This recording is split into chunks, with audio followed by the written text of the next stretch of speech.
اسی طریقے سے ایک اور اہم گناہ، ایک اور بڑا گناہ جو ہم کو غیر رمضان میں تو بچنا ہی بچنا ہے، رمضان میں تو بچنا لازماً ضروری ہے، وہ کیا ہے؟ جو اللہ نے سورہ بنی اسرائیل سورہ نمبر 17 کی آیت نمبر 32 میں فرمایا، سورہ نمبر 17 آیت نمبر 32 میں فرمایا۔ اللہ فرماتے ہیں اعوذ باللہ من الشیطان الرجیم، بسم اللہ الرحمن الرحیم، لا تقربوا الزنا، زنا کے قریب بھی نہ جاؤ۔ اور اسلامی اعتبار سے زنا اس گناہ کو کہتے ہیں جو کوئی بھی مسلمان مرد یا عورت جو آپس میں شرعی طور پر میاں بیوی نہ ہو، ان کا ایک دوسرے سے اس طرح ملنا جس طرح ایک شوہر اور بیوی اکیلے میں ملتے ہوں، یعنی پرائیویسی میں ملتے ہوں۔ زنا کا عذاب قیامت میں تو بہت بڑا ہے، لیکن اس سے پہلے جو عذاب اللہ کے رسول محمد صلی اللہ علیہ وسلم نے اس زانی مرد اور عورت کے لیے ان کے مرنے سے لے کر قیامت میں اٹھائے جانے تک جو ان کو عذاب ملے گا، اس کا ذکر صحیح بخاری جلد نمبر 9 حدیث نمبر 7047 میں کیا ہے، یعنی والیوم نمبر 9 حدیث نمبر 7047 میں کیا ہے۔ محمد صلی اللہ علیہ وسلم نے فرمایا کہ اللہ سبحانہ تعالیٰ جو مسلمان مرد اور عورت زنا کیے اس دنیا میں، ان کو اللہ سبحانہ تعالیٰ ایک بہت بڑے تنور میں، یعنی بہت بڑے اون میں ان کو پھینک دیں گے، جس میں بہت بڑی بھڑکتی آگ ہوگی۔ اور کیسے ڈالیں گے ان کو؟ ان زانی مسلمان مرد اور عورتوں کو ان کی شرمگاہوں سے، ان کے پرائیویٹ پارٹ سے لٹکایا جائے گا اور اس میں اس بھینکر آگ میں جلایا جائے گا، اور جب اس آگ سے پریشان ہو کر تڑپیں گے اس آگ میں اور چیخ ماریں گے اور باہر نکلنے کی کوشش کریں گے، تو تنور کے منہ پر فرشتے ہوں گے جو پھر ان کو ڈھکیل کر واپس اس آگ میں گرا دیں گے۔ تو یہ گناہ کس کا ہے میری بہنوں؟ زنا کا گناہ ہے۔ اور اللہ کے رسول محمد صلی اللہ علیہ وسلم نے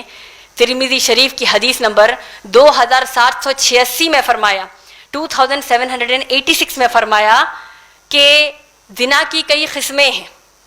اور زنا کیسے، زنا کی قسمیں کیا ہے بتایا محمد صلی اللہ علیہ وسلم نے کہ اگر کوئی مسلمان کسی غیر محرم کو ہوس کی نیت سے دیکھتا ہے یا دیکھتی ہے، یا اسی طریقے سے کسی غیر محرم کو یعنی ہوس کی نیت سے دیکھا، یا غیر محرم کے پاس ہوس کی نیت کے ساتھ چل کر گئے، یا غیر محرم کو ہوس کی نیت سے ہاتھ لگایا، یا فضول کی بات چیت ان کے ساتھ کر کے مزے لیے، تو یہ محمد صلی اللہ علیہ وسلم نے فرمایا کہ اس شخص نے اپنی آنکھ کا زنا کیا، اپنی زبان کا زنا کیا، اپنے کانوں کا زنا کیا، اپنے پاؤں کا زنا کیا۔ ایک اور حدیث میں جو صحیح بخاری میں آتی ہے، اللہ کے رسول محمد صلی اللہ علیہ وسلم فرماتے ہیں کہ زنا کی شروعات آنکھوں سے اور زبان سے شروع ہوتی ہے، اور بعد میں انسان کے اندر کی شیطانی خواہش جو جاگ جاتی ہے، جو اس کی شرمگاہیں مکمل کر دیتی ہیں، پرائیویٹ پارٹس اس کو مکمل کر دیتے ہیں اور انسان زنا کر لیتا ہے۔ آپ غور کیجئے، اللہ سبحانہ تعالیٰ نے سورہ ممتحنہ سورہ نمبر 60 آیت نمبر 12 میں اللہ کے رسول محمد صلی اللہ علیہ وسلم کو حکم دیا کہ اگر آپ کے پاس مسلمان عورتیں آئیں اور آپ ان سے بیعت لے لیجئے، اگر آپ کے پاس مسلمان عورتیں آتی ہیں اللہ کے رسول صلی اللہ علیہ وسلم، آپ ان سے بیعت لے لیجئے کہ وہ اللہ کے سوا کسی کی عبادت نہیں کریں گی، نماز نہیں چھوڑیں گی، چوری نہیں کریں گی، زنا نہیں کریں گی، تو ان سے بیعت لے لیجئے، اللہ نے حکم دیا ہے۔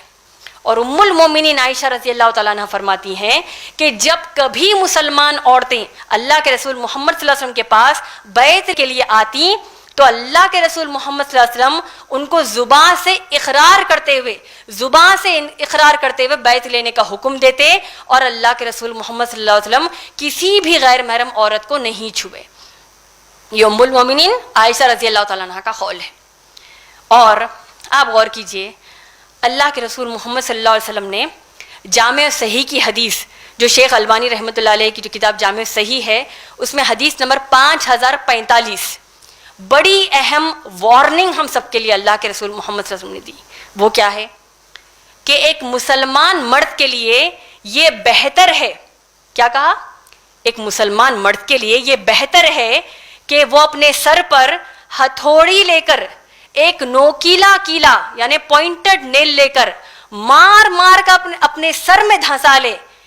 یہ بہتر ہے اس گناہ سے کہ وہ کسی غیر محرم عورت کو چھوئے. یہاں کوئی غیر محرم عورت کسی غیر محرم مرد کو چھوئے یا چھونے کی اجازت دے. میں آپ تمام کی توجہ ہمارے حیدرآباد کے پرانے شہر کا وہ بے حیا منظر آپ سب کو بتانا چاہتی ہوں جو ہم سالوں سے دیکھتے آ رہے ہیں, اور ہو سکتا ہے یہ منظر حیدرآباد کے باہر کے علاقوں میں بھی ہو. وہ یہ کہ ہماری بے شمار مسلمان بہنیں چوڑیاں خریدتے وقت بڑی آسانی سے اپنا ہاتھ غیر محرم کے ہاتھ میں دے رہی ہیں. بڑی آسانی سے اپنے ہاتھ چوڑیاں پہنانے کے لیے غیر محرم کے ہاتھوں میں اپنا ہاتھ دے رہی ہیں. جس طرح وہ اپنے سگے باپ, سگے بھائی, سگے بیٹے یا شوہر کے ہاتھ میں ہاتھ دیتی ہیں, اتنی آسانی سے غیر محرم کے ہاتھ میں اپنا ہاتھ دے رہی ہیں. اور چند رمضانوں سے یہ بھی ہم دیکھ رہے ہیں کہ رمضان جیسے مبارک مہینے میں کہ ہماری کئی مسلمان بہنیں مہندی لگانے کے لیے روڈ پر, بازاروں میں یا یونیسیکس بیوٹی پارلرز کو جا کر یا گھر پر بلا کر غیر مسلمان لڑکوں کے ہاتھ میں اپنا ہاتھ دے رہی ہیں مہندی لگانے کے لیے. سوچئے اللہ کے رسول صلی اللہ علیہ وسلم مسلمان عورتیں بیعت دینے آتی ہے تو ان کو ہاتھ نہیں لگایا, زبان سے اقرار کروایا, مسلمان عورتوں کو تک نہیں چھوا, اور یہاں غیر مسلمانوں کے ہاتھ میں ہماری بہنیں ہاتھ دے رہی ہیں. یہ کتنی بے حیائی اور بے شرمی کی بات ہے میری بہنوں. اس سے ان کے ماں باپ کی تربیت کا اندازہ ہوتا ہے کہ وہ کتنے بے شرم اور بے حیا ہو چکے ہیں. تو یہ چیز ہم کو ضروری ہے معلوم کرنا میری بہنوں. اب آپ دیکھیے زنا کے تعلق سے ہم جب دیکھتے ہیں کہ اللہ سبحانہ تعالیٰ نے جن جرموں کی سزا اس زمین پر دینے کا جو اللہ نے حکم دیا ہے شریعت میں, جن جرموں کی سزا اس دنیا میں دینے کا حکم اللہ نے دیا ہے, مثال کے طور پر سورہ مائدہ کی آیت نمبر 38 میں چور یا چورنی کے ہاتھ کاٹ دو وغیرہ, یہ جو شرعی سزائیں دنیا کے لیے اللہ نے ہمارے لیے رکھی ہیں, ان میں آپ غور کریں گے کہ سب سے زیادہ ذلیل, سب سے سخت سزا اگر کسی گناہ کے لیے, کسی جرم کے لیے اللہ نے دی ہے تو وہ زنا کے جرم کے لیے دی ہے. اس سے اندازہ لگائیے کہ اللہ کو زنا سے کتنی نفرت ہے. اور زنا کی سزا کیا ہے آپ دیکھیے, جو جرم کی سزا شرعی قانون, اسلامی قانون میں زنا کی سزا کیا ہے. سورہ نساء سورہ نمبر 4 آیت نمبر 15, اور اسی طریقے سے سورہ نور سورہ نمبر 24 آیت نمبر 4 سے 8 آپ پڑھیں گے. اللہ سبحانہ تعالیٰ نے فرمایا کہ اگر کوئی مسلمان مرد یا عورت زنا کریں اور 4 چشمدید گواہ 4 آئی وٹنسز اس کی گواہی دے دیں, اور گواہی ثابت ہو گئی کہ انہوں نے واقع زنا کیا ہے, تو ایسے مسلمان مرد یا عورت پر 100 کوڑے برسائے جائیں گے, 100 لیشز برسائے جائیں گے لوگوں کے بیچ میں. اور یہ کون سے مسلمان مرد اور عورت کے لیے میری بہنوں؟ جو شادی شدہ نہیں ہے. اگر کوئی مسلمان مرد یا عورت شادی شدہ ہے تو ان کی سزا کیا ہے کہ ان کو بھرے بازار میں زمین میں کمر سے نیچے کا پورا حصہ زمین کے اندر گاڑ دیا جائے گا, اور ان پر جو لوگ وہاں موجود ہوں گے ان کو حکم دیا گیا ہے کہ رحم نہ کرے, اور ان کے اوپر پتھر برسا کر, پتھریں مار کر رجم کر دیا جائے یہاں تک کہ وہ مر جائے. یہ سزا, یہ جرم کی سزا دینے کا حکم اللہ کے رسول محمد صلی اللہ علیہ وسلم نے صحیح بخاری جلد نمبر 8 حدیث نمبر 6440 سے حدیث نمبر 6443 میں کیا ہے. یعنی صحیح بخاری والیوم نمبر 8 حدیث نمبر 6440 سے 6443. تو لہذا اس رمضان گڑ گڑا کر اللہ سے سچے دل سے توبہ کیجئے. اس رمضان گڑ گڑا کر اگر کسی بھی قسم کا زنا ہو گیا ہو, اور کوئی بھی قسم کا آوارہ حرکت کرنے والا یا آوارہ حرکت کرنے والی, زنا کرنے والا یا زنا کرنے والی, اس رمضان گڑ گڑا کر سچے دل سے اللہ سے توبہ کیجئے کہ اب زنا نہیں کریں گے, اب انشاءاللہ کوئی آوارہ پن نہیں ہوگا. تو سچے دل سے جب آپ یہ نیت کر کے اللہ سے دعا کرتے ہیں تو آپ جانتے ہیں کیا ہوگا. اللہ کا وعدہ ہے جو سچے دل سے توبہ کرے گا اللہ اس کی توبہ کو قبول کر لیں گے. اور اللہ توبہ قبول کرنے کا مطلب کیا ہے میری بہنوں؟ کہ اب اللہ آپ کو اس گناہ کا عذاب نہیں دیں گے. یہ اللہ سبحانہ تعالیٰ نے سورہ نساء سورہ نمبر 4 آیت نمبر 16 سے 18 میں بتایا ہے. تو تو ہم کو ماشاءاللہ غیر رمضان میں تو زنا کے قریب بھی نہیں جانا ہے، کسی بھی قسم کے زنا میں ملوث نہیں ہونا ہے، نہ دوسروں کو ہونے دینا ہے انشاءاللہ، اور رمضان میں تو خاص طور پر اس گناہ سے دور ہونا ہے، اس کی کسی بھی قسم سے ہم کو دور ہونا ہے۔ تو یہ ایک گناہ ہے جو ہم کو معلوم ہونا چاہیے، اس سے ہم کو بچنا چاہیے۔ ایک اور بڑا گناہ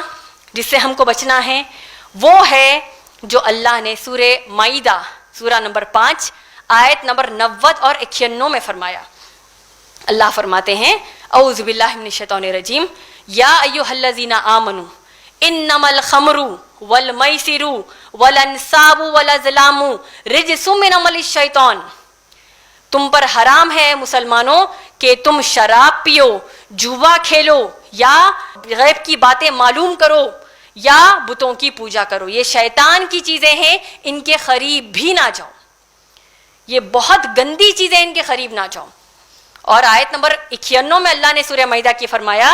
کہ جوا اور شراب یہ ایسی چیزیں ہیں جو انسانوں میں لڑائی لگواتے ہیں، اور ہم یہ سب نظارے دیکھ ہی رہے ہیں آج دنیا میں۔ بڑے افسوس کی بات تو یہ ہے میری بہنوں، ہمارے ایسے مسلمان بدبخت آج کے دور میں موجود ہیں جو رمضان المبارک جیسے مہینے میں افطار کے بعد شراب پیتے ہیں، نعوذ باللہ۔ شراب عام حالات میں ہی پینا اتنا بڑا گناہ ہے، رمضان جیسے مقدس مہینے میں جس میں اللہ نے قرآن نازل کی، جو وہ مہینہ جس میں اللہ جنت کے دروازے کھول دیتے ہیں، جہنم کے دروازے بند کر دیتے ہیں، رحمتیں نازل ہونے والا مہینہ، اس میں شراب پی کر ایسے لوگ اللہ کی مغفرت کے مستحق نہیں ہو کر اللہ کی لعنت کے مستحق ہو جاتے ہیں۔ تو اس گناہ سے بھی الحمدللہ ہم کو غیر رمضان میں تو بچنا ہی ہے، رمضان میں تو لازماً بچنا ضروری ہے۔ اس کے علاوہ ایک اور بڑا گناہ جس سے ہم مسلمانوں کو بچنا ہے، اور جو افسوس کے ساتھ کہنا پڑتا ہے کہ اکثریت مسلمانوں کی اس گناہ میں ملوث ہے، اور خاص طور پر رمضان جیسے مہینے میں ایک بہت بڑا طبقہ ہم مسلمانوں کا جو کپڑوں، جوتوں، فوڈ کورٹس یا ہوٹل وغیرہ کے بزنس کے لیے، تجارت کے لیے یہ سب سے زیادہ اس گناہ میں ملوث ہوتے ہیں، اور وہ یہ ہے کہ اپنی تجارت کے لیے یا تجارت نہ بھی کر رہے ہوں تو سود پر پیسہ لے کر تجارت کرتے ہیں، یا سود پر پیسہ لے کر آپ اپنے خرچے چلاتے ہیں۔ کتنے افسوس کی بات ہے میری بہنوں، اللہ کے رسول محمد صلی اللہ علیہ وسلم، صحابہ صحابیات رمضان کو اپنی عبادتوں میں گزارتے، عبادت کا مہینہ بناتے، اور ایسے بدبخت مسلمان موجود ہیں جو رمضان کو تجارت کا مہینہ بنا لیے، جہاں رمضان میں ان کی پوری فکر تجارت ہے، اور اس تجارت سے اگر تھوڑی سہولت مل گئی تو وہ اللہ کی تھوڑی عبادت کرتے ہیں، وہ بھی کیسی تجارت سے سہولت مل کر؟ جو سود پر پیسہ لے کر وہ تجارت کر رہے ہیں۔ کتنا بڑا گناہ ہے سود خوری، سود لینا دینا، اس میں ملوث ہونا کتنا بڑا گناہ ہے۔ اللہ کے رسول محمد صلی اللہ علیہ وسلم نے ابن ماجہ جلد نمبر 3 حدیث نمبر 2274 میں فرمایا، یہ حدیث کو عام کیجئے، بتائیے کتنا بڑا گناہ ہے سود خوری۔ ابن ماجہ والیوم نمبر 3 حدیث نمبر 2274، اللہ کے رسول محمد صلی اللہ علیہ وسلم فرماتے ہیں جو سود لیتا یا دیتا ہے، سود میں ملوث ہوتا ہے، سب سے چھوٹے درجے کا گناہ ہے کہ وہ اپنی سگی ماں سے زنا کر رہا ہے۔ ماں سے زنا کے بارے میں کوئی تصور بھی لا سکتا ہے؟ تو سود خوری سب سے چھوٹا گناہ ہے، اپنی سگی ماں سے زنا کرنے کے برابر کا گناہ ہے۔ اور سب سے بڑا گناہ سود میں ملوث ہونے کا اللہ نے قرآن میں اعلان کر دیا، سورہ بقرہ سورہ نمبر 2 آیت نمبر 279 میں، سورہ نمبر 2 آیت نمبر 279 میں اللہ نے فرما دیا، یہ معلوم ہونے کے بعد کہ تو سود حرام ہے، اس کے باوجود سود میں ملوث ہوتے ہو، تو ان سے کہہ دو اللہ اور اس کے رسول محمد صلی اللہ علیہ وسلم سے جنگ کرنے کے لیے تیار ہو جائے۔ تو کیسی بدبختی ہے ہم مسلمانوں میں، ان لوگوں کی، وہ مسلمانوں کی، ہماری، کہ ہم اگر سود کے معاملے میں ملوث ہوتے ہیں تو سوچئے رمضان جیسے مہینے میں اپنی سگی ماں سے زنا کرنے کا گناہ اپنے آپ پر لے رہے ہیں، اور تو اور اللہ اور اس کے رسول محمد صلی اللہ علیہ وسلم سے جنگ کرنے کے لیے، اللہ اور اس کے رسول صلی اللہ علیہ وسلم سے وار کرنے کے لیے تیار ہو رہے ہیں۔ تو ایسے لوگوں پر اللہ کی لعنت نہیں ہوگی، اس مغفرت کے مہینے میں تو کیا ہوگی بتائیے۔ اسی طریقے سے ایک اور بڑا گناہ جس سے آپ کو اور مجھے، ہم سب کو رمضان کے مہینے میں خاص طور پر بچنا ہے، جو عام طور پر نوجوانوں میں زیادہ پایا جاتا ہے کہ ایئر فونس یا ایئر پوڈس کانوں میں لگا لیتے ہیں اور میوزک اور گانے، موسیقی اور گانے، میوزک اور سانگس سننے میں لگ جاتے ہیں یا کہیں اور جا کر سنتے ہیں۔ امام ابن جوزی رحمۃ اللہ علیہ نے اپنی کتاب تلبیس ابلیس میں کہا، تلبیس ابلیس یعنی اس کا انگریزی میں ترجمہ ہے دا ڈیولز ڈیسیپشن، اس کتاب میں بے شمار قرآن کی آیتیں اور احادیث کا حوالہ دیتے ہوئے شیطان کی چال بازیوں کا نچوڑ بتاتے ہوئے کہا کہ شیطان کوئی بھی مرد یا عورت کو زنا کے قریب لے کے جانے میں یا زنا کرانے میں، یعنی وہ بھیڑیے مسلمان مرد اور عورتیں جو زنا تک کر دیتے ہیں، اس کی سب سے اہم وجہ ہے کہ میوزک اور سانگس، موسیقی اور گانے، کیونکہ یہ زنا کے گھر کا دروازہ ہے۔ قیامت کے دن جو موسیقی اور گانوں کا شوقین تھا، اس کو قیامت میں، مشکات کی حدیث ہے، ابن مسعود رضی اللہ تعالیٰ عنہ نے فرمایا کہ قیامت میں گرم کھولتا شیشہ پگھلا کر، کانچ کو پگھلا کر اس کے کانوں میں ڈالا جائے گا، کیونکہ اس دنیا میں وہ میوزک اور سانگ سنتا تھا۔ اور اس کی وجہ کیا ہے میری بہنوں؟ آپ غور کیجئے، اللہ سبحانہ و تعالیٰ نے سورہ لقمان سورہ نمبر 31 آیت نمبر 6 میں فرمایا، اور آیت نمبر 6 سے پہلے اگر آپ آیت نمبر 1 سے 5 کا ترجمہ پڑھیں گے، اس کی معتبر تفسیر پڑھیں گے، تو پتہ چلتا ہے کہ اللہ نیک لوگوں کا ذکر کرتے ہیں، جو اللہ کی ہدایت کو سمجھتے ہیں، نماز پڑھتے ہیں، آخرت کے دن پر یقین رکھتے ہیں، ان کا ذکر اللہ نے کیا۔ آیت نمبر 6 سے اللہ نے وہ گنہگاروں کا ذکر کیا جو بکواس کی باتیں خریدتے ہیں، قرآن کو چھوڑ کر بکواس کی باتیں خریدتے ہیں۔ وہاں پر جو لفظ آیا وہ ہے لہو الحدیث، یعنی گنہگار کون ہیں؟ جو بکواس کی باتیں خریدتے ہیں اور اس کے ذریعے دوسروں کو بھی گمراہ کرتے ہیں۔ اور اس کی تفسیر کرتے ہوئے ابن مسعود رضی اللہ تعالیٰ عنہ نے اس آیت کی تفسیر کرتے ہوئے بتایا کہ لہو الحدیث کیا ہے؟ وہ میوزک یعنی وہ گانے، وہ میوزک یعنی موسیقی اور گانے یا ایسی چیزیں جو مسلمان قرآن مجید کے مقابلے میں زیادہ دلچسپی رکھتا ہو۔ اور اسی طریقے سے قرآن کی دیگر آیتوں کی تفسیر میں آتا ہے کہ جب کبھی اللہ کے رسول صلی اللہ علیہ وسلم قرآن کی تلاوت کرتے مکے میں، تو قریش کے لوگ زور زور سے گانا بجانا کرتے یا آوازیں نکالتے تاکہ لوگ قرآن نہ سنیں۔ تو یہ بکواس کی باتوں میں جو میوزک اور سانگ سے اللہ نے کیا فرمایا؟ یہ لوگوں کو اللہ کی قرآن سے دور کرنے والی چیزیں ہیں۔ تو انشاءاللہ ہم غیر رمضان میں تو اس سے دور ہی رہیں گے، رمضان میں خاص طور پر اس سے دور رہیں گے۔ اسی طریقے سے ایک اور بڑا گناہ جو ہم مسلمان کی اکثریت اس میں مبتلا ہیں، اور بہت بڑی خطرناک بات تو یہ ہے کہ ہم کو احساس بھی نہیں ہوتا کہ ہم اس میں مبتلا ہیں، اور خاص طور پر ہماری مسلمان بہنیں اور عورتیں اس میں مبتلا ہیں۔ کون سا ہے گناہ؟ غیبت، چغلی اور تہمت۔ اللہ سبحانہ تعالیٰ نے قرآن مجید میں سورہ حجرات سورہ نمبر 49 کی آیت نمبر 12 میں فرمایا، مسلمانوں کو کہا گیا، اللہ نے فرمایا کہ تم لوگ جاسوسی مت کرو اور تم لوگ کسی پر شک و شبہات مت کرو، کیونکہ اکثر شک غلط ہوتے ہیں۔ اور تیسری بات اللہ نے بتائی کہ تم لوگ کسی کی پیٹھ پیچھے برائی مت کرو۔ کیا تم چاہو گے کہ تم اپنے مرے ہوئے بھائی کی میت کا گوشت کھاؤ؟ ہرگز نہیں، تم اسے کراہیت کرتے ہو۔ تو اللہ سبحانہ تعالیٰ غیبت کے لیے اگزامپل، مثال کیا دے رہے ہیں؟ جس طرح تم کراہیت کرتے ہو خود کے مرے ہوئے بھائی کی میت کا گوشت کھانا، اس سے زیادہ بھینکر ہے کسی کی غیبت کرنا۔ اللہ کے رسول محمد صلی اللہ علیہ وسلم کی حدیث مبارکہ میں محمد صلی اللہ علیہ وسلم نے فرمایا کہ جو شخص کسی دوسرے شخص کی غیبت کرتا ہے تو پھر جو شخص نے غیبت کی اس کی تمام نیکیوں کو اللہ جس کی وہ غیبت کرتا ہے اس کے نام اعمال میں ڈال دیں گے، اور اگر حساب برابر نہیں ہوا تو جس کی غیبت اس نے کی اس کے گناہ اس کے انسان کے اندر اس کے نام اعمال میں ڈال دیں گے۔ سوچئے کتنا بڑا گناہ ہو رہا ہے۔ جس کی غیبت کی اس کے اندر آپ کی پوری نیکیاں چلی گئیں، اور جس کی غیبت کی اگر حساب برابر نہیں ہوا تو اس کے تمام گناہ آپ کے نام اعمال میں آ جائیں گے۔ اللہ ہماری اس سے حفاظت کرے۔ اللہ کے رسول محمد صلی اللہ علیہ وسلم نے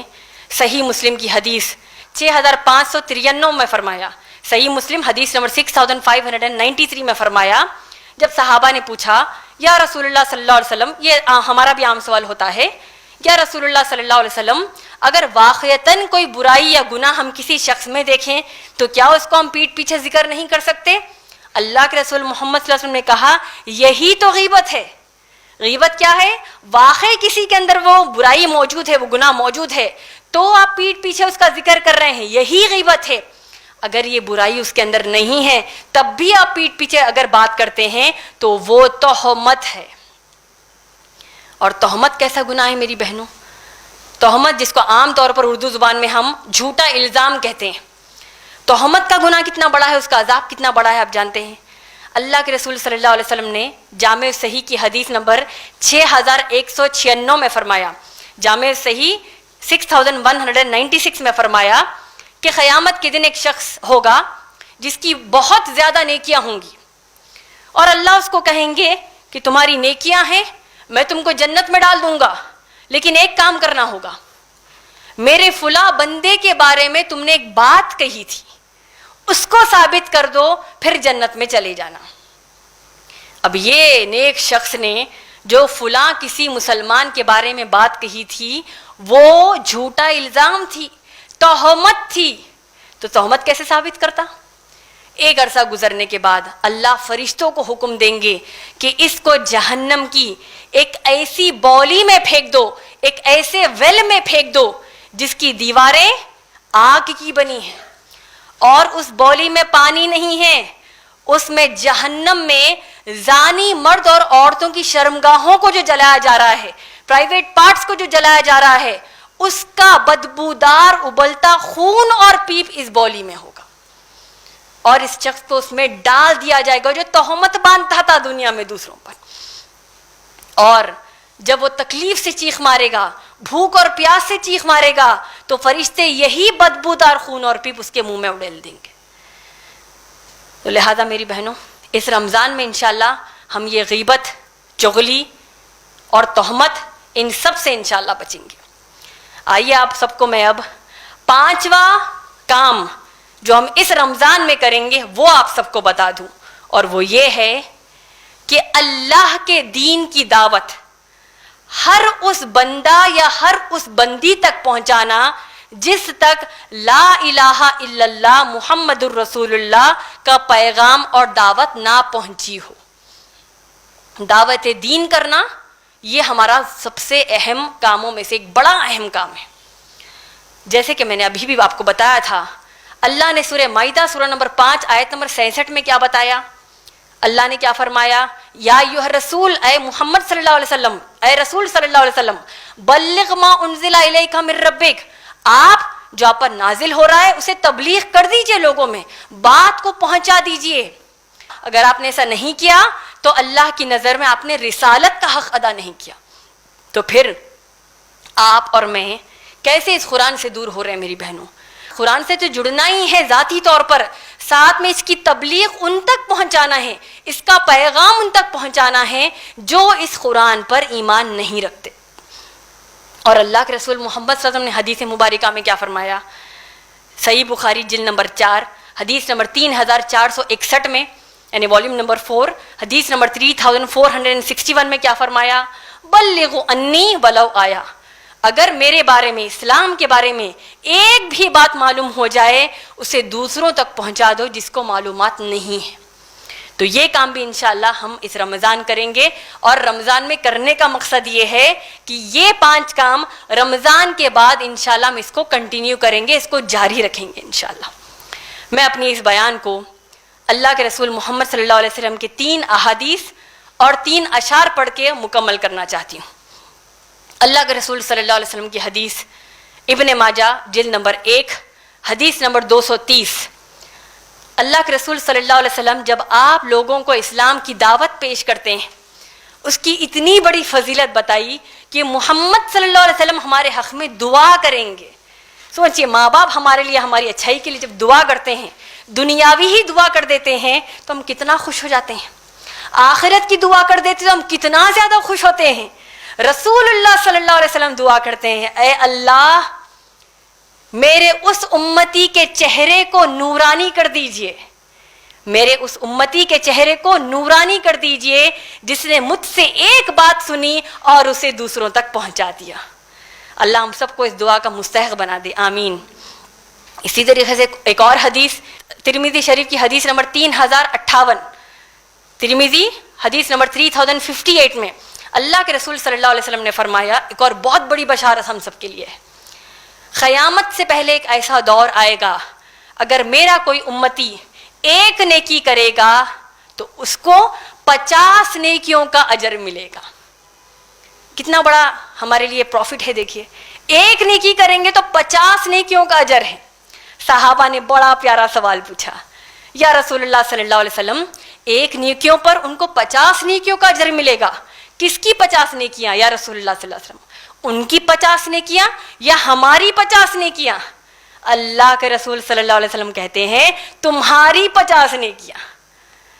ایک نیکی کرنے پر صحابہ کے نیکیوں کی طرح 50 نیکیوں کا اجر ہم کو ملے گا. تو پھر ہمارے پاس کیسے کوئی بہانے ہو سکتے ہیں میری بہنوں کہ نیکی کرنے میں مشکل پیش آ رہی ہے اور ہم نیکی کرنے سے دور ہو رہے ہیں. تو یہ 5 کام انشاءاللہ ہم کو اسی نیت سے کرنا ہے کہ ہماری نیکیاں بڑھیں, لوگوں تک اسلام پہنچے, تاکہ یہ اصل انویسٹمنٹ ہمارا آخرت کا ہے ماشاءاللہ.